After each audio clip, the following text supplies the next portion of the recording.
So I thought this was actually pretty difficult doing it. I thought that it was difficult because it wasn't necessarily something that I was expecting. I wasn't expecting like a lot of like memorization, like of specific texts. So I struggled with that a lot. You can go ahead and go to mine if you want. The yeah. So all the questions I missed. The first one I missed because strictly I never read that book or I don't remember it. So that's strictly just a memorization thing. So that's just something I wasn't familiar with. Uh Number five. And I didn't know this one either because I've never read any of those books. None. Didn't read any of those books at all. So I'm not familiar with them. So I missed that. Sorry, I'm scrolling through here to get all my questions. And then this one, I think I just got it mixed up. I know what the right answer is, but I know what theme means. But I think that there was just two of them on here that had similar definitions, and I chose the wrong one. But theme is something that I've been taught over and over. 16.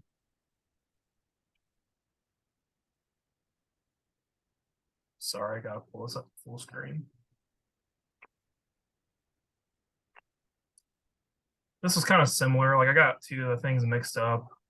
I think I put what did I put?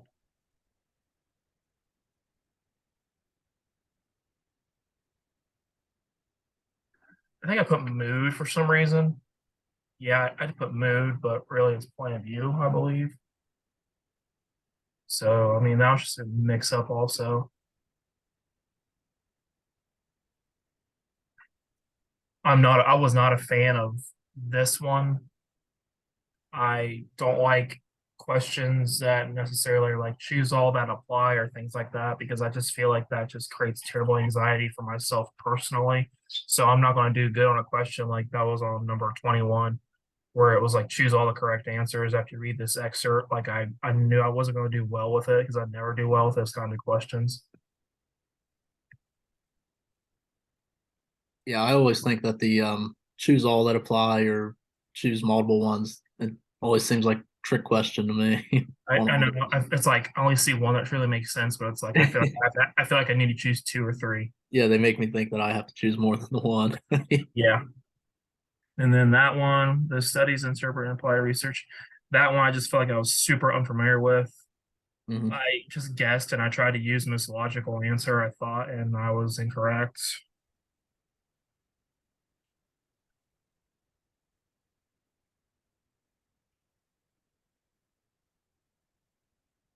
After number 30, talking about when reading an expository text, the reader would most appropriately draw which kinds of inferences. I thought way too much into this one.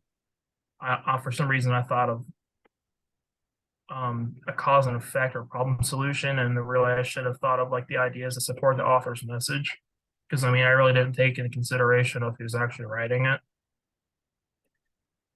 Yeah, I thought that maybe like some of the content statements or standards on some of these because I didn't like you said who the writer was. I just assumed middle school or what they should be writing, so I didn't know on the writer either. And then no, 43 was about a poem, and I've that's one area I've always struggled with is poems. So like when I was asking, whenever he writes, this, which rhetorical strategy does he employ in these lines? I was just not familiar with it because I really never studied poetry that strongly. And then 49 and these three pieces of informational writing. Yeah, yeah. I think I got like a mix up because I felt like the word sample was just used over and over and over and over. So I just kind of got overwhelmed. And I think honestly, I just guessed. Yeah, I had a lot of the same kind of realizations as you. Like number one that we both ended up missing. I don't know the book. Number seven, that number one, number seven were similar for me. I didn't know what the excerpt was talking about, what the question wanted. Um, Number 10 and 13, I think those were there was a excerpt that we had to read. And like you said, I didn't know about who the writer was, if I'm the writer or if the middle school students were the writer. But kind of overall, I just felt that knowing the content, the standards, and all that of like middle childhood education would have probably benefited me more. I'm not, I don't know them all, so, Yeah. but then kind of moving down to like once I got down further into like 33 and 38. I think what was the one you had was, I think 38 was poetry. I think for me, I think one of yours in the 30s there was poetry, I thought you said. But yeah, I'm not poems and poetry and things like that. I'm not um totally for sure on. It's just kind of something that never interested me. So I don't know if that's where that stems from or what. And then kind of 42 and 46 were kind of like method strategy type questions for me. And I just I thought some of them were kind of open ended, maybe a little opinionated on the methods and strategies that you could use. So those kind of threw me for a loop on that. I feel But like once yeah, I got down then like to the 50s, where like I recently just took phonics, I feel like I kind of like had that like kind of takeoff moment where I was more familiar with things. But I mean, I did miss one in the 50s, but like once I got into the phonics, I felt a lot more comfortable. yeah, and I think I took phonics here recently too, so kind of some of that stuff's still fresh for me. But um, what's your thoughts on like the OAE as a whole, like this the review and the Um, testing? I guess like what do um, you think you could do to like prepare better? I really didn't know that it was going to have like a historical aspect with it whatsoever. Like anytime anybody's ever talked about OAEs when it comes to ELA, it's always been, phonics driven, genre theme, uh, things like that. But like I would not have guessed that like I need to know this title and this author and then this person wrote this. Like I never expected that and I was never told that. So like when I first started taking this, I was kind of had like the oh crap moment. Like I'm not ready. Yeah, I had that same feeling too. Like, and it kind of confused me too of them putting in titles and authors and things like that because I was thinking that there's different versions of the test. I'm pretty sure. So I was kind of wondering like how many of those authors and titles and all that do I need to know because I didn't hear like we both on question one. I never heard of it. Yeah. So So I was just it's something I never thought of. I need to prepare and know all that. So yeah. um, I guess did you feel like any did what kind of benefit did you feel like you got out of this review? Definitely the exposure.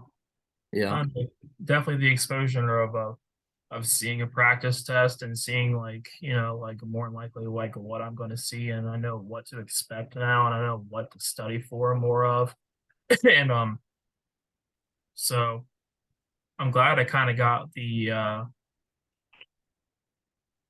surprise of like these titles and authors out of the way. So like now I know like whenever I go to take it, like I'm not going to be unprepared. Yeah, I think it was I guess one of the benefits for me was like you said being surprised. I don't know, I think I'm a little bit more worried or something about it now because I'm like, okay, this isn't what I was really expecting. So I Yeah, guess like the benefit's also bad. yeah, like I mean like I'm happy I saw it, but at the same time it's like now that I've seen it, I'm a little bit more intimidated. Yeah, it's good. It's beneficial and good in the sense that we at least know a little bit more about it. Yeah, But but yeah, I haven't took any of mine yet, so I I think haven't taken any either. yeah, I think I'm gonna have to get the buy the review and take some practice tests and whatnot before I Yeah, go I in think I'm blind. gonna have to do the same. All right. Well, it sounds like we had pretty much most of the same Yeah. realizations and everything. So I'll go ahead and stop this recording if I can figure out how. There it is.